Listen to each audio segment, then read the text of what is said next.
নারী জাতি খুব ভয়াবহ জাতি। এই ছেলে, আজ থেকে তুমি কোনোদিন আর কোনো মেয়ের সাথে প্রেমের গল্প করো না। তুমি ধ্বংস হবে, তোমার বাপ ধ্বংস হবে, তোমার বংশ ধ্বংস হবে, তোমার জাতি ধ্বংস হবে। ওকে তুমি চিনতে পারোনি, ও কি জাতি? ও নারী জাতি।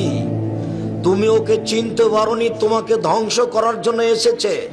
তুমি ধ্বংস হবা, তোমার বাপ ধ্বংস হবে, তোমার বংশ ধ্বংস হবে, তোমার জাতি ধ্বংস হবে, কেউ রক্ষা পাবা না। তুমি ওকে চিনতে পারোনি। আল্লাহর নবী বলছেন, মা তারাক্তুবাদি ফিতনাতা নাযার আলা রিজালা মিনান নিসায়ে, আমার জীবনে আমি ছাড়িনি কোনো বস্তু যেটা পুরুষের জন্য বেশি বিপজ্জনক হতে পারে নারীদের চেয়ে।